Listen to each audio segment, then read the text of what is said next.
y a beaucoup de visiteurs à Saint-Urbain en été, notamment parce que c'est une halte incontournable de la route des Saveurs, mais aussi parce que c'est la porte d'entrée des parcs nationaux.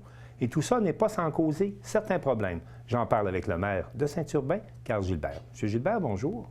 Salut, comment vas-tu? Ça va bien, merci. Est-ce qu'il y a des problèmes de circulation et de vitesse à Saint-Urbain avec l'affluence de visiteurs là, que vous avez? Bien, notamment, comme tu as annoncé précédemment, c'est certain qu'on a beaucoup d'affluence l'été. Mais ça, au niveau de la vitesse, on sait pertinemment bien qu'on travaille beaucoup avec la Sûreté du Québec. Ça fait partie d'une de nos priorités qu'on annonce à tous les ans. Donc, je pense... Parce qu'il faut le dire, là, vous êtes également une route nationale qui passe en plein village. C'est une route à numéro, c'est la route 381, est oui. quand même assez affluente. Saint-Urbain, c'est quand même une zone de 50 km/h. Puis l'enjeu, c'est toujours de faire respecter la vitesse du noyau villageois. Ça fait partie des priorités de la Sûreté du Québec qu'on annonce à chaque année au niveau de notre conseil de ville. Avez-vous des rondes de surveillance supplémentaires? Est-ce que vous demandez plus de surveillance de la part de la Sûreté du Québec? Bien, de part et d'autre, quand on voit des problématiques supplémentaires à ce niveau-là, c'est sûr qu'on a toujours notre parrain à laquelle on peut relancer au niveau de la Sûreté du Québec pour essayer d'accélérer la pression pour avoir un peu plus de représentation de la Sûreté du Québec. Est-ce qu'il a déjà été envisagé de faire passer la vitesse maximum de 50 à 30 km/h dans l'îlot villageois? Non, dans le noyau villageois, là, ça n'a jamais été pouvez-vous le faire parce que c'est une route provinciale? Bien, la première des choses, justement, c'est ce que j'en venais à dire, c'est une route gérée par le ministère des Transports. Fait que c'est vraiment eux qui gèrent la vitesse là, au niveau de la rue Saint-Édouard. Mais ce qu'il faut savoir aussi, c'est que c'est bon d'avoir une limite de vitesse, mais c'est bon aussi de la faire respecter, puisque je crois que en la faisant respecter, je crois que ça pourrait faire la job amplement. Vous êtes maire depuis presque un an maintenant. En tout cas, vous avez fait les deux premières sessions. Là. Vous avez fait l'automne et le printemps. C'est quoi le regard que vous portez sur, je vais le dire comme ça, la job de maire? Bien, la job de maire à Saint-Urbain, je vous dirais que, regarde, on s'est approprié les dossiers, ça roule quand même assez bien. Ouais. Nous autres, on avait quand même comme vous le savez, on a quand même un conseil qui est renouvelé. Là. On a 5 nouveaux conseillers sur 6. Donc, il y a un temps d'apprentissage, là? Oui, il y a un temps d'apprentissage, mais je vous dirais que le temps d'apprentissage est maintenant fait. Là, on est plus en phase de mettre les orientations de tous et chacun en place, là, bon an, mal an, pour faire en sorte que les objectifs qu'on veut pour les prochaines années pour notre municipalité, qu'on soit capable d'entériner tout ce qu'on veut mettre en place au fil du temps. Parlons-en des priorités. Qu'est-ce que vous voyez venir pour l'année qui s'en vient? Bien, pour l'année qui s'en vient, c'est sûr que cette année, là, en 2026, pour la finalité de 2026, le développement au cœur du village, là, qu'on a quand même eu une phase de travaux ce printemps. Oui, la MRC vient d'autoriser d'autres financements là-dessus, d'ailleurs. Bien, ça, c'est au niveau au cœur du village. Le développement au cœur du village, c'est un financement qui a été autorisé déjà de longue haleine depuis le dernier mandat. Sauf que là, on est en phase de réalisation des travaux. Il y a une phase subséquente qui va avoir lieu plus dans le courant de l'automne, au niveau de la phase de développement au cœur du village. Suite à ça, bien, il y a toutes sortes de projets en parallèle. Là. On parle aussi du développement. On a finalement eu le programme d'aide à la voirie locale. C'est cet hiver. Là. C'est une demande qui avait été faite l'automne passé, ce qui nous autorise à rénover la dernière portion du rang Saint-Jean-Baptiste. Les travaux sont en cours présentement pour aller jusqu'en septembre. C'est quoi les plus gros défis de la ville pour les années à venir? Bien, les plus gros défis à venir, je vous dirais qu'on veut s'assurer qu'on a une municipalité qui est en développement, qui est en croissance économique, qui est en croissance démographique. Mais je vous dirais que c'est de garder l'équilibre entre l'habitation qui est disponible, entre l'endettement de la municipalité, puis de développer aussi tout ce qui est justement parc industriel. On sait que le parc industriel est plein présentement. Fait qu'au niveau économique, c'est un enjeu important pour notre municipalité. Donc, on a beaucoup de travail à faire à ce niveau-là pour statuer. Est-ce que vous remarquez des impacts de l'ouverture de la plus grosse usine de galvanisation au Québec? Je parle de Gavelco. Là, on parle de quelques centaines d'employés, je pense. Là, Galveco, oui. Galveco commence l'opération depuis peu, depuis Avez-vous quelques semaines. Avez-vous vu des impacts un peu de ça? Bien, jusqu'à maintenant, oui, en termes du nombre de travailleurs qui sont à Saint-Urbain, mais il va y avoir un impact aussi au niveau de l'habitation. Il peut avoir un impact aussi au niveau, quand on parle de grappes industrielles ou quoi que ce soit, bien, une demande, là, soit, comme on le sait, c'est quand même une entreprise qui est l'entreprise galvanisation numéro 2 Québec. Fait qu'on faut faire un travail pour faire en sorte d'attirer des industries connexes à cette usine-là. Ça, c'est d'une importance. Donc, vous avez dans les plans, pour la municipalité. Vous avez dans les plans d'élargir, donc d'agrandir le parc industriel. Oui, mais c'est un enjeu qui est vraiment complexe. On est dans les premiers balbutiements là, des phases d'agrandissement. Là. Mais je vous dirais que c'est au niveau administratif, au niveau légal, c'est un projet qu'on peut appeler qui est vraiment complexe, qui va exiger quand même beaucoup de temps, beaucoup d'intervenants, faire en sorte de relier tous les gens, soit au niveau environnemental, au niveau agricole, au niveau des citoyens qui sont à proximité, faire en sorte d'avoir un projet qui est quand même porteur pour tout le monde là, dans notre municipalité, c'est d'une importance capitale. Dans le courant du dernier mandat, le directeur général que vous aviez acquitté, oui. Et je tiens à le dire, pas suite directement aux élections, là, mais il a quitté de lui-même, on va le dire comme ça. Vous en avez profité pour commencer à repenser, réaménager l'administration municipale? Oui, bien comme tu le sais, Martin, hier, on avait notre conseil de ville du mois de juillet. On a justement nominé notre nouvelle direction générale. Qui est? À la personne de Mélanie Lavoie. C'est une personne qui était greffière trésorière adjointe à notre municipalité. Et qui assurait le poste par intérim depuis le départ. Qui assurait le poste par intérim depuis le départ de Martin. Oui. Donc, suite à ça, c'est certain qu'on... moi, je travaille beaucoup en collaboration avec la Fédération québécoise des municipalités, volet ressources humaines. Fait que, là, le mandat qu'on leur a donné, c'est de regarder dans l'ensemble de l'équipe administrative de la municipalité, faire en sorte que peut-être de redéfinir des tâches, redéfinir des postes, pour en venir à une équipe de travail là, avec plus une meilleure structure, plus de dynamisme, faire en sorte que tout le monde y trouve son compte, autant les employés, autant la municipalité. Donc, il se pourrait qu'il se rajoute du personnel ou en tout cas qu'il y ait un certain remaniement des tâches là, au sein de la fonction municipale. Je vous dirais c'est plus un remaniement des tâches. Okay. Peut-être des nouveaux noms de postes. Puis au final, on verra quel genre de personnes ou quel genre de poste qu'on va afficher. Mais ça, je pense qu'on va se laisser le temps de faire ce travail-là là, de remaniement administratif pour faire en sorte que ça soit gagnant-gagnant pour tout le monde, autant la population, autant nos employés de la municipalité que pour Saint-Urbain dans sa globalité. Sitôt les vacances terminées, sitôt la période estivale terminée, on va être en campagne électorale au Québec.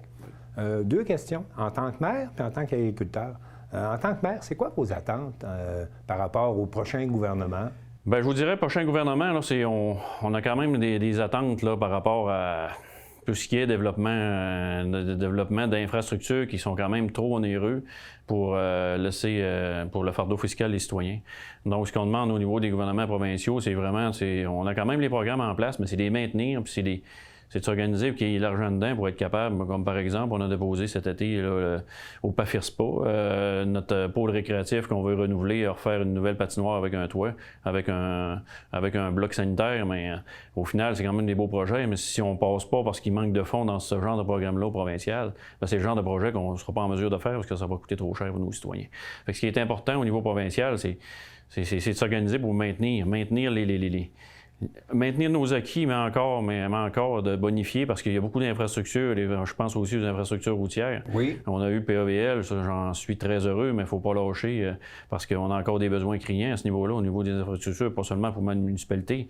Mais je reviens souvent avec Saint-Hilarion, qui a beaucoup de kilomètres de route là, par rapport au RFU. C'est des enjeux majeurs pour nos municipalités. Avez-vous l'impression que vous avez les moyens de maintenir et de payer tout ce qu'il faut payer pour remplir vos responsabilités comme municipalité? La réponse est non. On va où? C'est justement, ça prend du support, ça prend des supports. Moi, je te dirais, les supports, il y aura au niveau de nos gouvernements, mais aussi au niveau des développements de projets à portée collective. Quand on parle des fois au solaire ou au éolien, faire en sorte de diversifier les revenus, d'aller chercher soit une cote-part, d'aller chercher une redevance, ou investir dans les projets pour être sûr que quand c'est des projets où il y a beaucoup de fiabilité au niveau du projet, puis qu'il y a beaucoup que c'est quand même sécuritaire d'investir, tu retires un 10 à 15 sur le projet, financé à 5 bien, c'est une façon de diversifier qui pourrait être une façon de diversifier nos revenus pour nos municipalités. Je crois qu'on n'est pas seulement qu'à quêter, je peux dire, le gouvernement provincial, mais il faut penser ça plus du côté entrepreneur pour y aller du côté de diversification de revenus.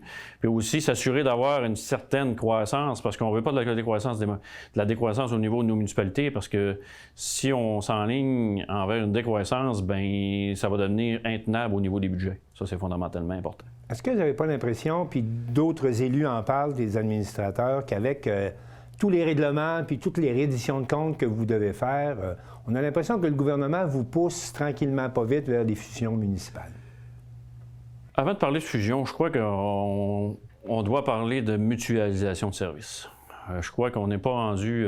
mais les gouvernements nous poussent vers les fusions. Moi, je dirais oui, plus ou moins, mais ils nous poussent vraiment vers des mutualisations de services. Puis ça, j'y crois vraiment. Par rapport aux services de voirie, par rapport aux achats d'équipements groupes, par rapport... pompiers. Exactement. Je venais par rapport aux services incendie, où est-ce qu'on va travailler à ce sujet-là pour mutualiser les services, pour au final, peut-être pas sauver des coûts, mais être plus efficace, puis répondre aux normes en fonction...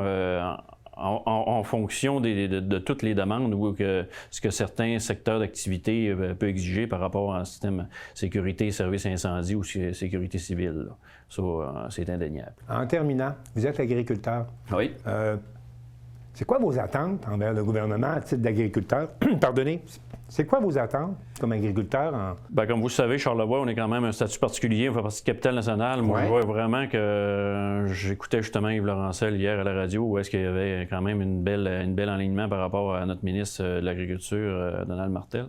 Où est-ce qu'on pourrait avoir un statut particulier pour... Qu'est-ce que ça veut dire, ça, un statut particulier? Bien, un statut particulier, c'est que justement, au niveau du MAPAC, on a quand même plusieurs programmes où est-ce que lorsque tu fais partie de la région, mettons, Saguenay-Lac-Saint-Jean, Abitibi-Témiscamingue, Bas-Saint-Laurent, Gaspésie, où est-ce que tu bénéficies de certains programmes, soit de façon bonifiée ou de façon prioritaire par rapport aux régions au centre du Québec. Comme par exemple, un soutien supplémentaire pour l'essence. Oui, ça peut arriver que mais je pourrais vous donner comme exemple. Le dernier programme qui a sorti, c'est le programme Agro-Performance, où est-ce qu'on sait que ça a été la folie furieuse, où est-ce que les fonds se sont épuisés de façon très rapide, où est-ce que les régions en périphérie périphériques n'ont bénéficié, où est-ce que Charlevoix n'embarquait pas dans ces régions-là. Okay. Mais quand on regarde au niveau de la topographie, je regarde votre photo qui est excellente, qui est superbe en passant, et qui fait qu'on voit une agriculture de montagne, une agriculture quand même qui est spécifique à Charlevoix, qui ne code pas du tout avec Port-Neuf dans la Capitale-Nationale, ou l'île d'Orléans. Donc c'est pour cette raison-là qu'on dit, ben regarde, on devrait être vu, Charlevoix, les deux MRC, autant Charlevoix-Est que Charlevoix, on devrait être vu comme Saguenay-Lac ou Côte-Nord, Bas-Saint-Laurent, de par la spécificité de notre agriculture. Fait que c'est pour cette raison-là qu'il y a beaucoup de débats qui se font depuis le dernier 6 mois, je vous dirais, puis que c'est vraiment légitime de le faire. Puis c'est une problématique qu'on vit, c'est pas d'hier. Ça doit dater d'à peu près, c'est une problématique qu'on vit depuis plus de 20 ans. Donc, je vous repose la question une dernière fois, là, comme cultivateur, agriculteur. Oui. Quelles sont vos attentes en prévision des prochaines élections?